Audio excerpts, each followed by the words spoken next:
Paano sana? Anong dito lang? Hindi ko alam parang ganun ko. Hindi naman siya sumakit, pero kinabukasan pa. May isang blood pass ng buwan lagi na siguro.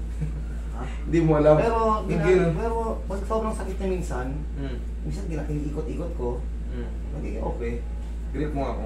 Ayun yung wala, na hindi masyado. Ayan, masarap. Wala kang kasama? Ayan, meron. Nasaan? Nasa labas. Tapos sorry para malaman natin kasi baka sabihin nila sa gripping dinadaya natin. Okay. Pero ikaw talaga walang lakas, alam mo yan. Sa kalan. Okay. Yan o, matibay. Ito sa kaliwa. Ang tawag dito sa kanya, decurving. Decurving yan dito sa masakit. Kaya yan, pagka alam yung ang makaka ano nito, ang makaka-appreciate dito, yung mga nagkaroon ito, kahit nga doorknob, ganun din yung doorknob. O kaya yung basong may laman, parang mabibitaw mo, biglang may certain position siya ng grabe ang sakit. Basta may pindi, may okay na. Kunti, creepy na to. Ang gagawin mo to dito, sir, hindi ka ganito kasi masisiro-siro eh. May hatak na tayo ko rito. Ganun. Parang self-therapy. Ganun mo lang. Hinahatak ko to eh. Ito lang hindi ko mahatak pa. Masakit. Yun. Ako na maghahatak yan.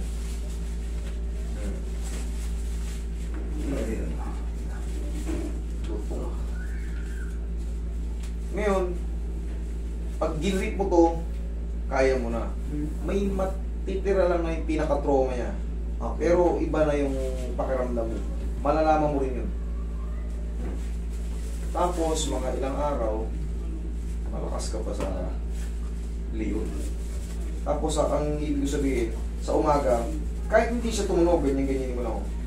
Aray! Ganun lang. Ganun, no? Basta gugulatin mo na siya. Kasi ako nagkaroon ako ng ganito eh. Sabi ko, na okay naman, kaso hindi agad mawala. Oo nga. Ganun din sa akin, para bumalik-balik na eh. Yun. Pero siyempre, kulang kasi yung ano eh, kulang yung kaalaman natin. Sa'yo, kulang pala yung kaalaman mo rito. Eh ako, kabisado ko na to dahil based on my own experience. O tingin. Paulang mag-ano nito. Pero ngayon, kaya mo na i-grip to, tignan mo ha. Ang lalaki.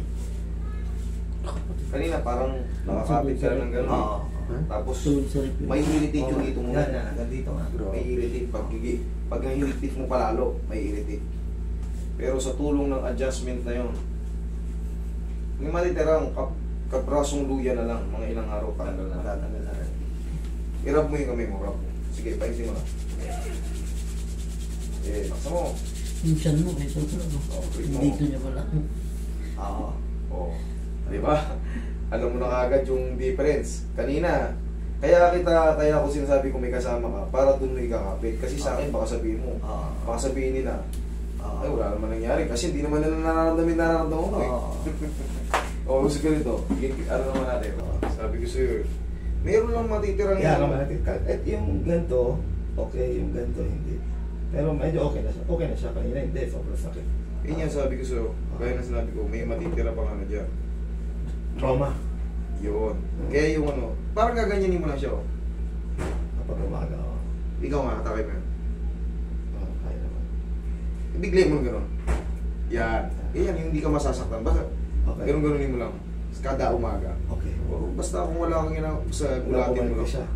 O, kailangan ng ano yan. Ang mahalaga nakabalik na yun. Kailangan ng magalaw-galaw pa ng konti. Huwag mo na muna ipipihit ng gano'n. Sa mga doorknob kasi ako nadali ako yan. Grabing sakit. Kayo po ah.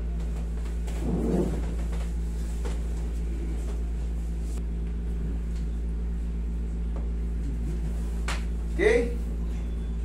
Huwag lang maliligo today. Huwag lang. Yun lang bawal. Pwede tayo mag-inom. Bawal lang maligo. Ayos. Okay, medyo naman man. Please.